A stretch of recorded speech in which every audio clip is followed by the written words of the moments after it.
So you're starting to get leads into your business, but you're not closing them. What could be the problem? Well, most likely it's because you don't have any systems in place after the leads come in to quickly follow up with them, get them on a call, and have the assets ready to close them. And so we want to learn about the concept of speed to lead. And that's why today I brought on Alex Thoric. Alex is the co-founder of Building Income on Demand, where he helps business owners and solopreneurs build client acquisition systems. Today, we're going to be talking with Alex about what we should have in place after a lead comes in order to get to them quickly and close them efficiently. So Alex, welcome to the show. Yeah, thanks, Dave, a lot for having me on. Absolutely. I know I was actually on your podcast.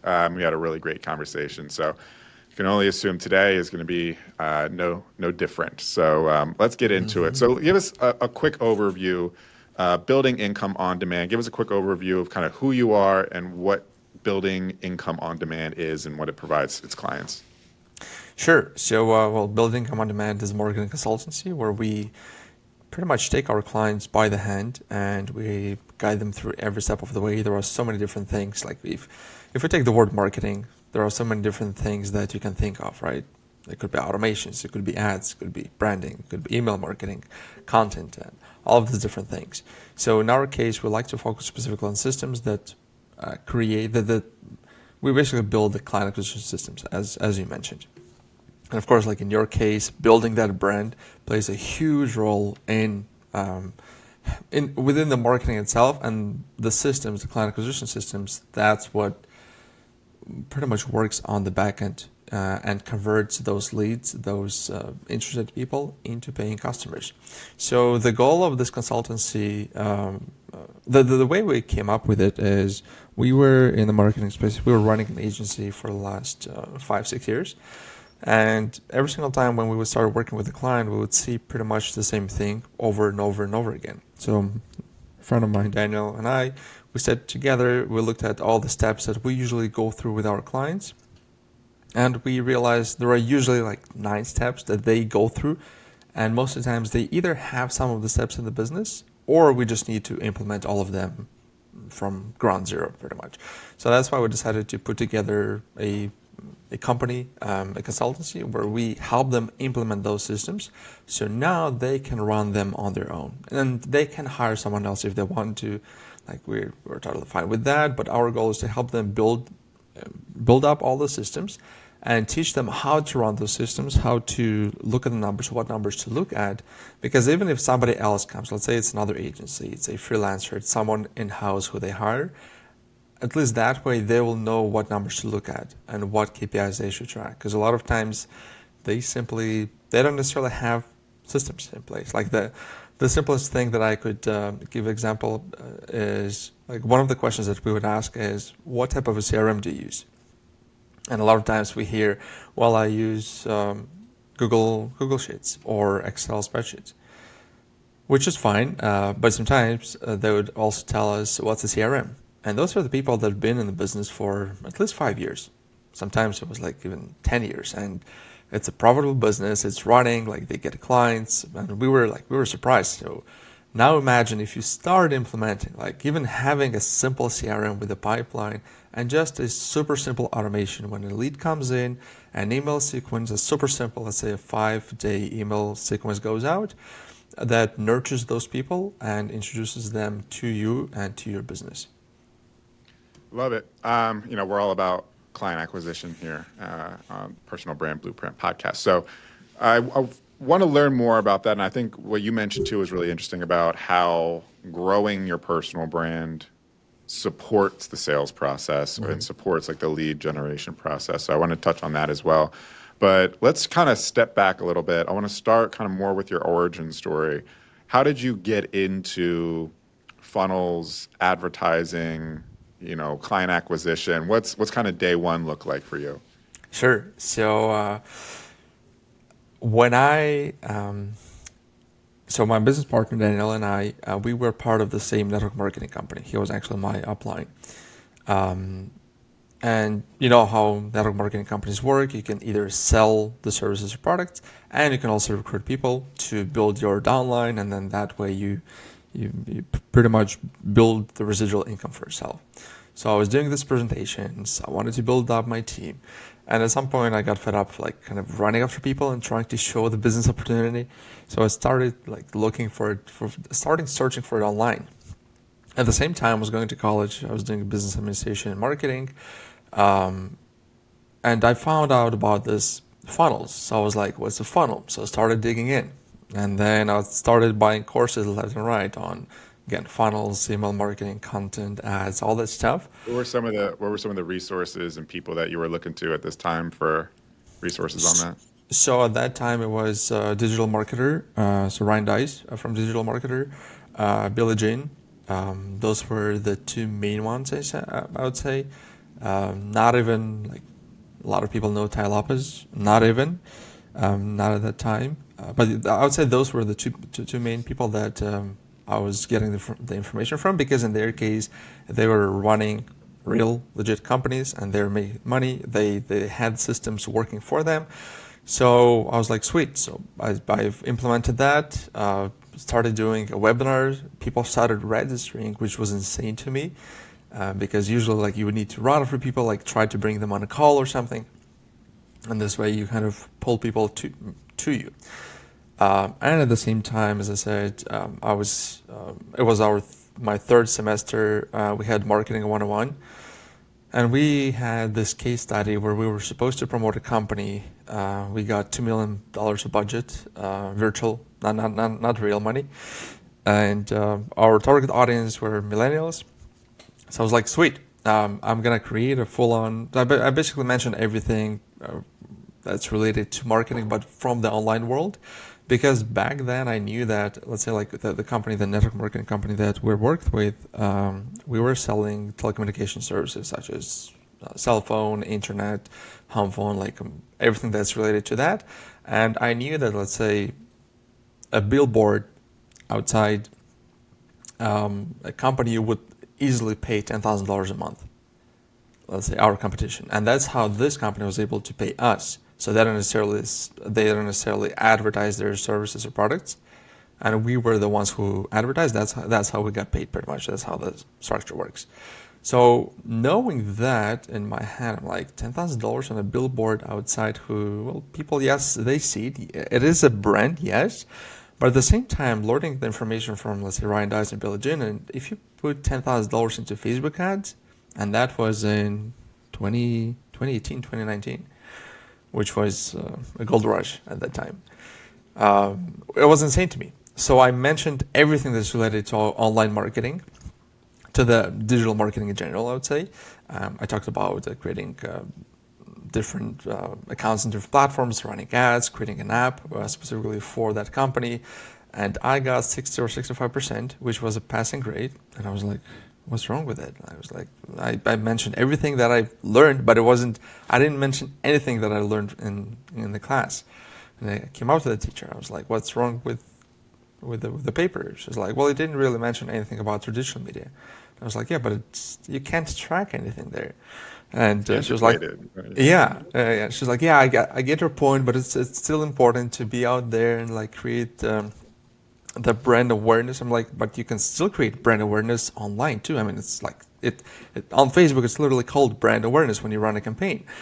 And she's like, yeah, I get your point, but this like it's important to use traditional media like newspapers, radio ads, maybe TV and stuff like that. I was like, so at that time I decided to quit college, basically finish that semester, and we started a marketing agency with my friend and two other guys.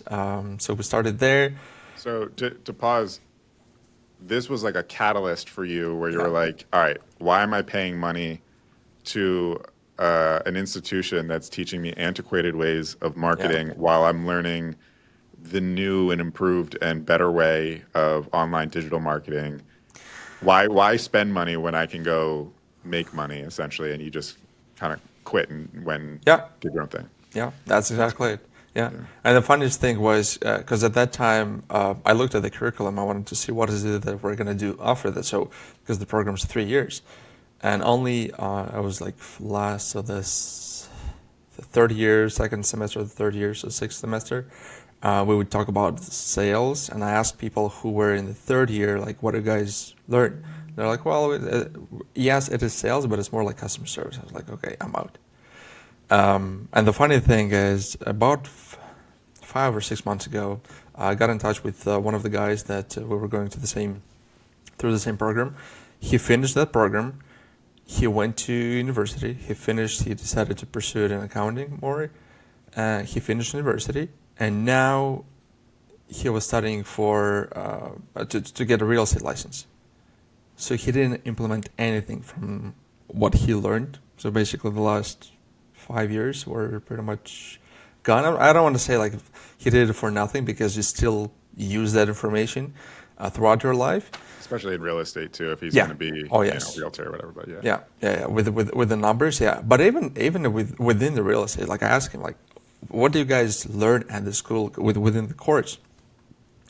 Do they teach you anything on how you can get leads, clients and listings, or let's say buyers or sellers leads? And he's like, no, not really. I'm like, in 9 months, nothing? He's like, well, it's more of a general class that they have. I think he mentioned like 1 or 2 classes in 9 months, which is insane too.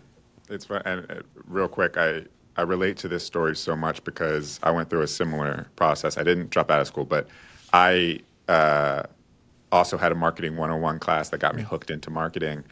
But then my junior summer, I had an internship where I was like employee number 3 of this smart startup that ended up going on to be something bigger. But it was a digital marketing, like online reputation management company. That summer, I learned more about online marketing, digital marketing, and like the new age of marketing. This is like 2011, 12-ish.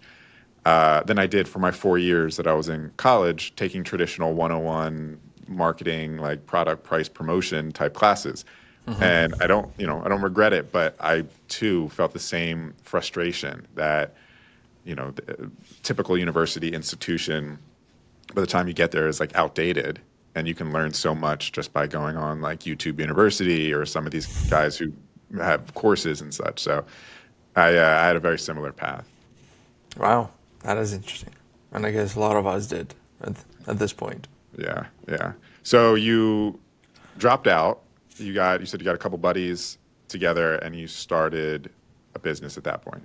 Yeah. So we decided to start working with local businesses because we were chatting with different. Because at that time, I remember we also had to do some studies in the college, and it was more of a research. We had to talk to different business owners, and while we were doing that research, they mentioned social media multiple times, saying like we have no idea how to do it, and that's why we realized like we didn't even see any ads from Tile Lopez at the time. So the moment when we started, I would say like 6 months from that time, that's when he showed up with his books in his garage. Yeah, I remember those videos and ads, and I remember the Ty Lopez days. Yeah. So yeah, we it was 4 of us. Like people would tell us, friendship and business is not the same thing, and we were saying no, we're gonna figure it out. So eventually we didn't. In my case, so one of the guys, he left, and I would say in the first like 2 to 3 months, he started his other company, and then in about a year and a half, I decided to leave as well because I wanted to focus more on the client acquisition part. So again, the funnels, how things work, how you bring in leads.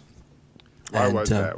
What made you so interested in that part of the process? I wanted to. I was interested in being able to bring in real results, real trackable results, and that was kind of the reason why I got 60% in my paper, right? Because I was looking at the numbers rather than just brand awareness. So yeah, at that time I had a little bit of a different vision, so I decided to leave, and then 2 of my partners, they stayed together, and then eventually the other guy also left. So Daniel and I, we were kind of left alone on our own. And then what we started doing is we would just meet up, we would chat about marketing, we would share different trends, different ideas, things that would work for him, things that worked for me. And then as I said in the beginning, we basically sat down, we looked at our best performing clients, we wanted to see what is it that we do with them that they're getting results, and we found those, I would say, about 9 similarities that they have. And So that's were how. those? What were the similarities that you saw? So the similarities, first of all, is the mindset of business owners. Most of the times we noticed it doesn't matter how many cool or great strategies, tactics, or systems or tools we would use or share with the business owners and how to use them. None of them would matter if they didn't have the right mindset and understanding how marketing works. Like one of the examples that I could give you is like I had a gym client. It was a kettlebell club, basically a CrossFit type of a studio with group trainings. And so we started working prior to COVID. When COVID happened, he was the only client who said, I don't want to stop advertising or marketing. We did decrease the ad budget a little bit, and because he had an email database, so we leveraged that, but we never stopped advertising and marketing. And when COVID was done with when they started lifting restrictions little by little, people would start. So they moved to online. Then they would train only outside by the gym, and then eventually they went back in. After all the restrictions were lifted, he opened a second location in the city nearby. Wow. So while other businesses are kind Oh of yeah, yeah, going out of yeah, business or yeah. And we scaling had, down. yeah.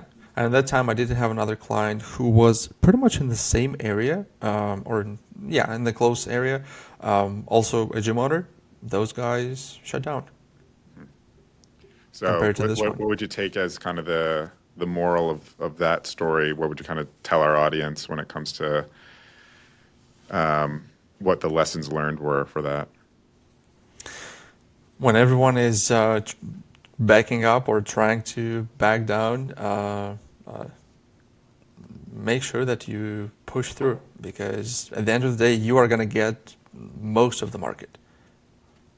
Yeah, fair enough, right? If everyone's stopped advertising, Yeah. I'm sure that the cost per lead Oh yeah. Yeah. was dropping. Yeah. Like for example, in that case specifically, we were even focusing more.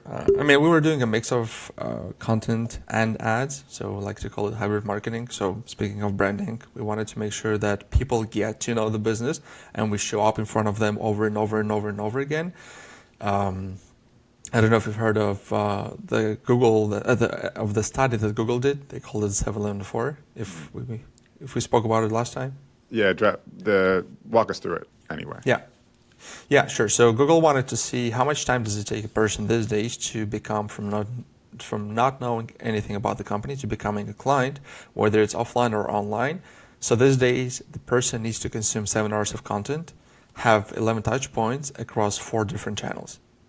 So now when you are creating a marketing strategy, when you're thinking about your brand, when you're building your brand, now you need to think about, okay, I need to create this much content, because especially if you can create long form content, because having short form content, let's say like reels, shorts, all that stuff is good. But let's say if every reel is like 1 minute long, how many reels do you need to create for someone to consume 7 hours of your content? So if you create the short form content, that's amazing, but try to create something longer and put it out on YouTube. Like you could literally be like you are in front of your screen and you record a Loom video and explain how your process works, or literally take out your phone and record yourself and put it out there. Like it doesn't necessarily need to be as hard. Of course, you would need to follow certain things behind it in order to have good quality videos. Because if the quality of the content is not good, most likely people might think that the quality of the product or the service is not good as well.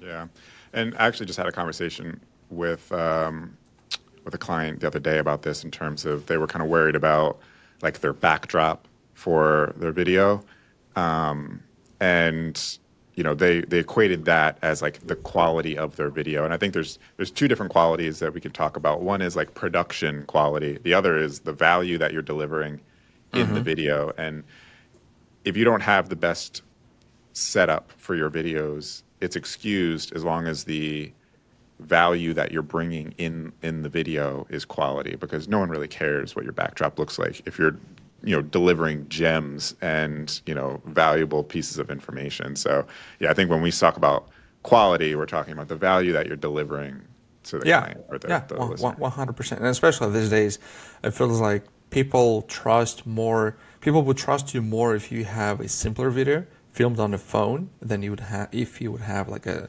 super high quality production video. And you It's could do almost, this super high quality production. Like you don't necessarily need to build out your own studio. Like we have a client right now. I didn't even know that he has a YouTube channel, and he goes to a local studio. He rents it for I think $70 or $90 an hour. He comes in, he films his videos for YouTube, and those are like super high quality. And he doesn't.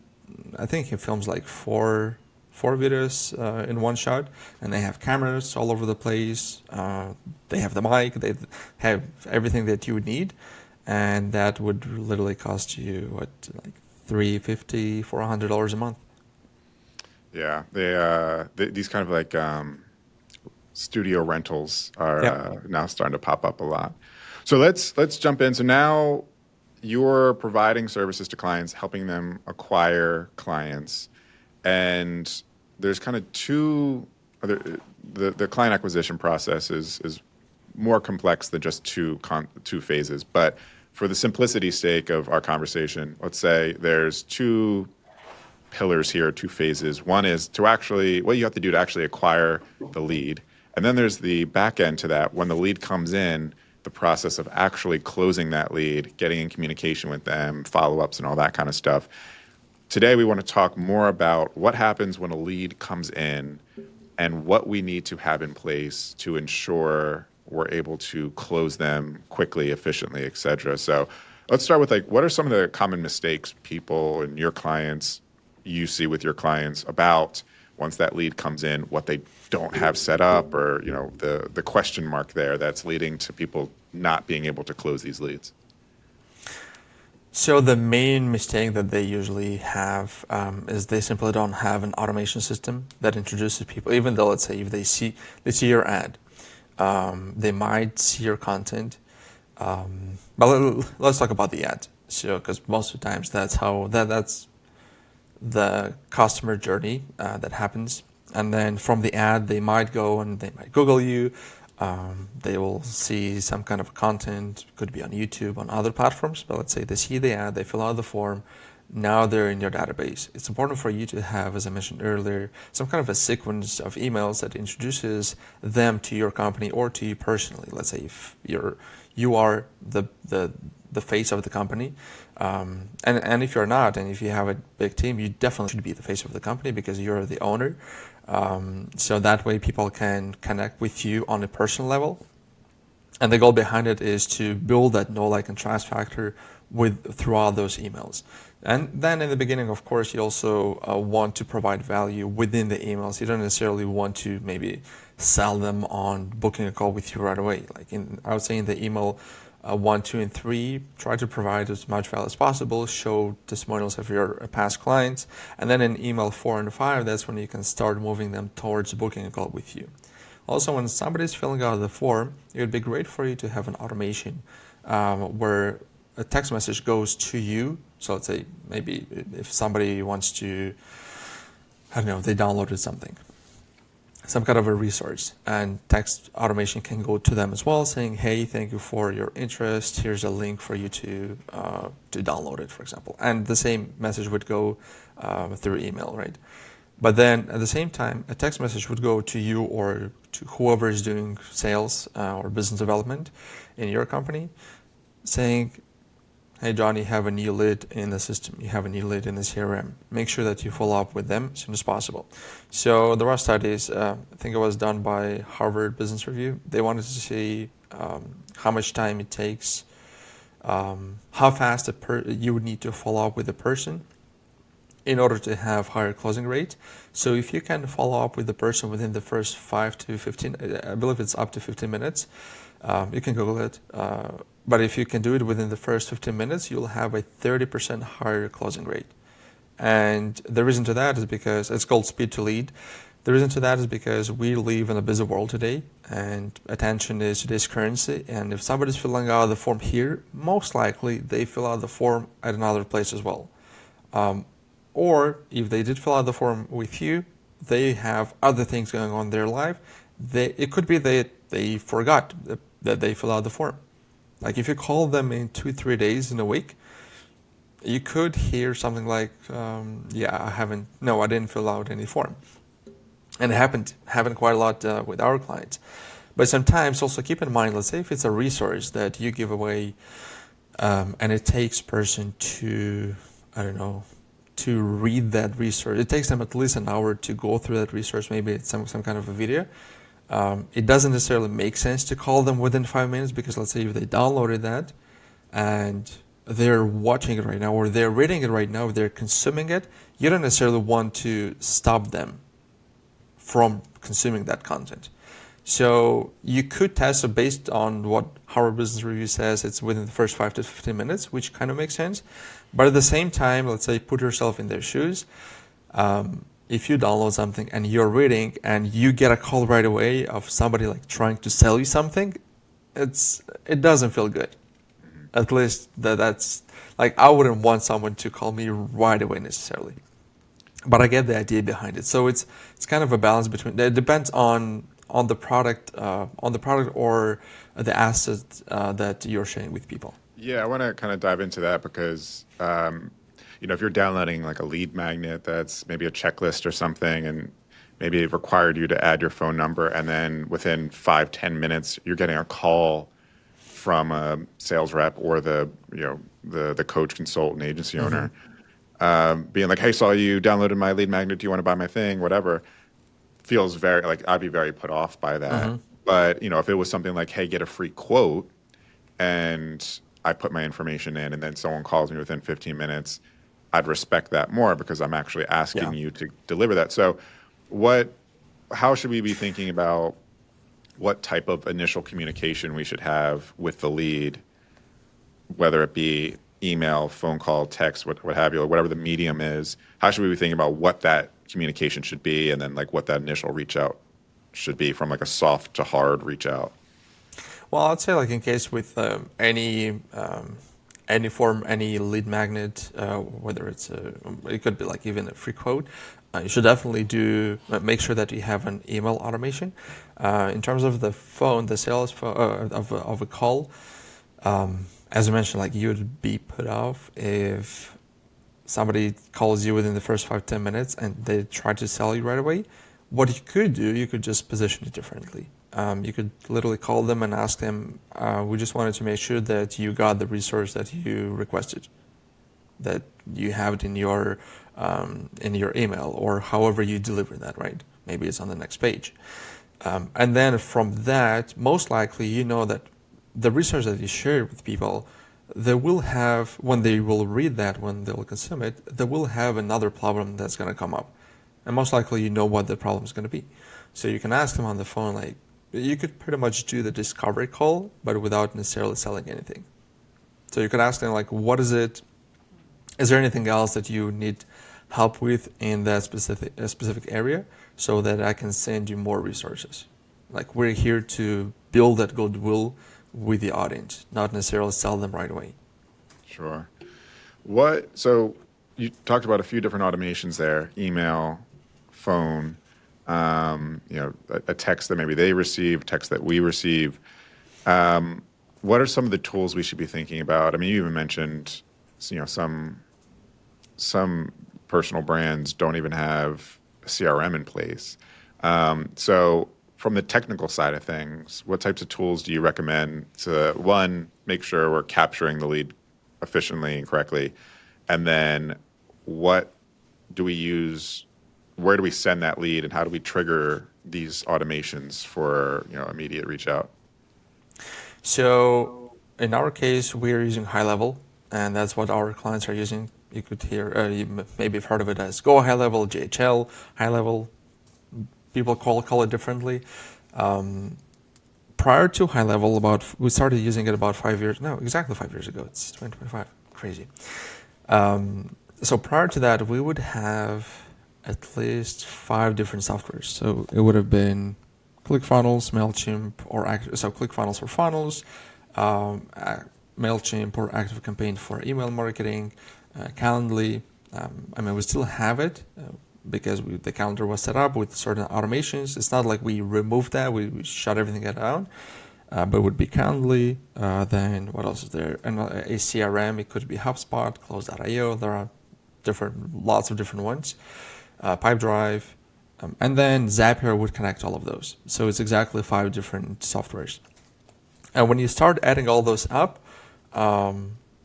you can kind of fill it, especially with Zapier. The more Zaps you have, the more you have to pay, the more automations you want to have.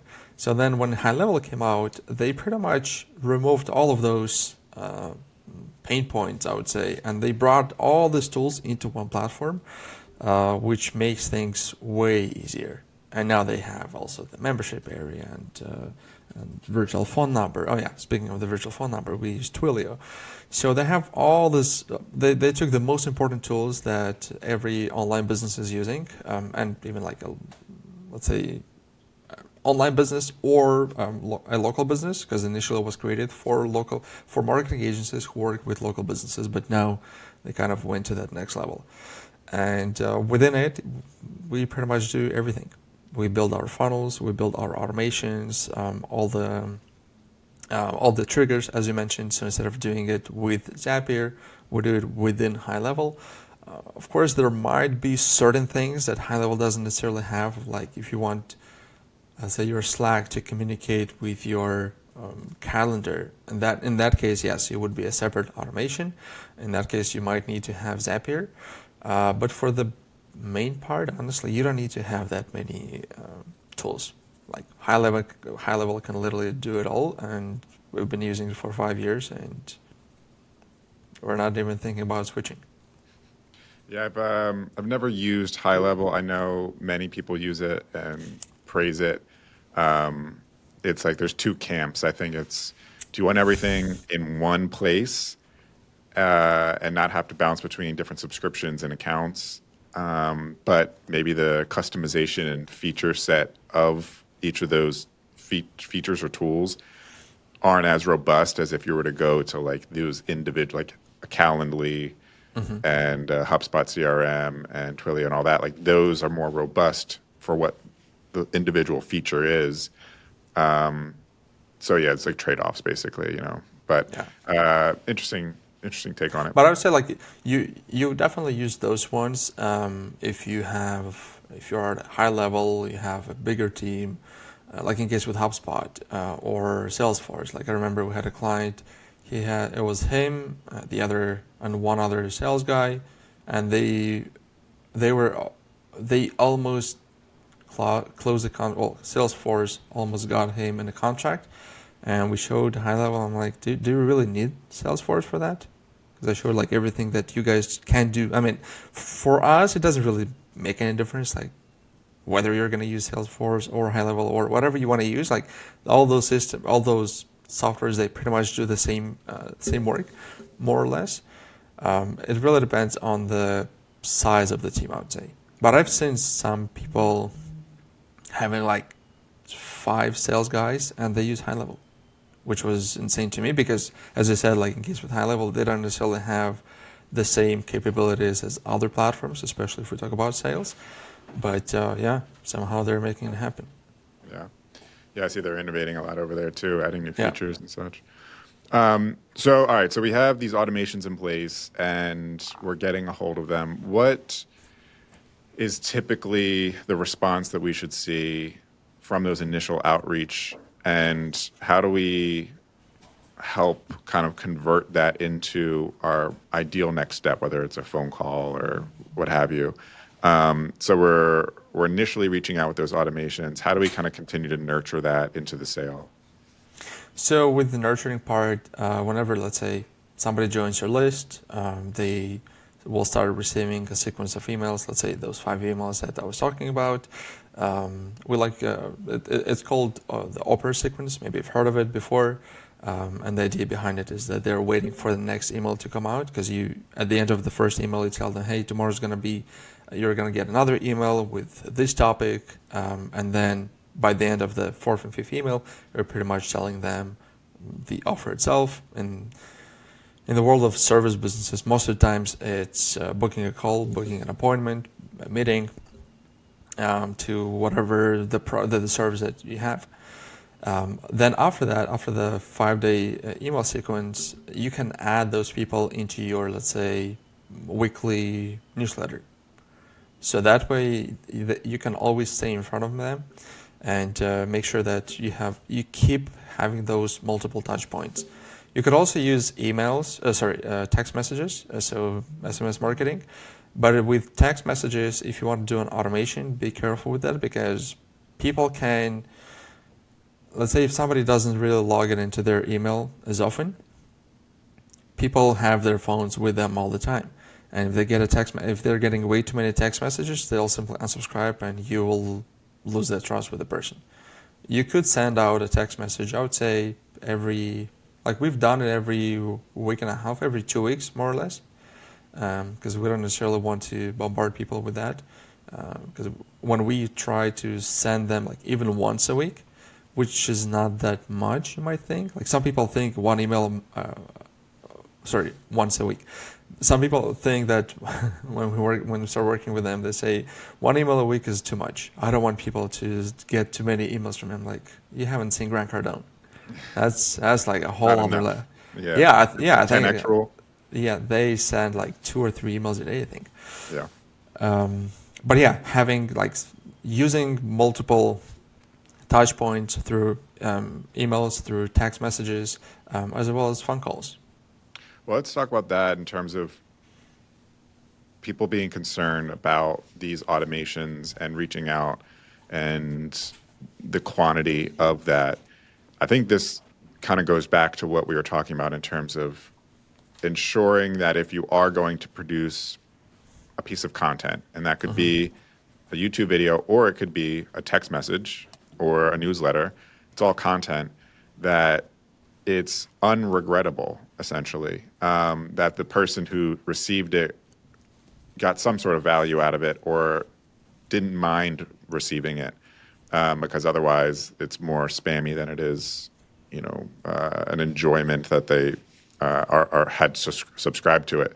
So what should we be thinking about when it comes to, the information that's in these initial reach outs, whether it's a phone call, text message, email, that nurture sequence? Like, what are some rules that we should be thinking about in terms of what should go into this content to make sure we aren't coming off spammy and that we are actually nurturing this lead into a potential client versus, coming off like a spam bot?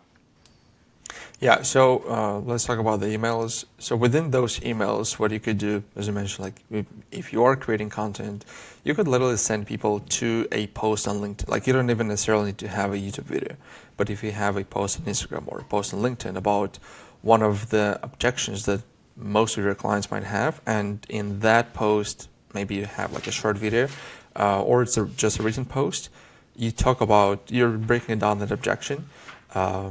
You could send people from your email to that post, let them consume that content. Or maybe on LinkedIn, you have a newsletter. So you can that you can write articles on LinkedIn. You don't even necessarily need to have your own blog.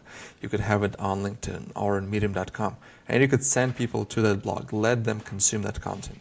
So by doing that, you're building the goodwill. And as Frank Kern likes to say, you're helping them by actually helping them. And in this case, again, you're not necessarily selling them anything. Like maybe at the end of the blog, right, at the end of the post, that's where the call to action is. But the first step is not the sale. You're just trying to help them with whatever problem that they have, and your service is the solution to the problem. But you basically show them how they can do it through your service. So if people wanted to learn more about how to do this and how specifically you can help them do this, where should they go to be able to get in touch with you or learn more about your services? They can go to our website. It's buildingincomeondemand.com. They can also reach out to me on social media, pretty much any platform. It's at Alex Thoric. I'll be happy to answer any questions, guide in the right direction, share the resources. We actually have quite a few resources on the website that they can download from themselves. Wonderful. Any last words that you want to make sure our audience walks away with? Yeah, make sure that you market and advertise your business every single day. Because Love if you it. don't, somebody else will get your customers. There you go. There it is. There's your motivation. All right, Alex, this was awesome. Thank you for walking us through your story and then the importance of speed to lead and how we can nurture those leads in order to convert them into clients. That is all for today's episode of Personal Brand Blueprint. To learn more about growing your personal brand, make sure to subscribe to the Personal Brand Blueprint podcast. Follow me, Dave Polikoff, on LinkedIn, as well as Alex. And check out davepolikoff.com to see how we can work together one-on-one. Thanks, and see you on the next episode of Personal Brand Blueprint. And we're out. That is awesome. Wonderful, wonderful. And we'll stop.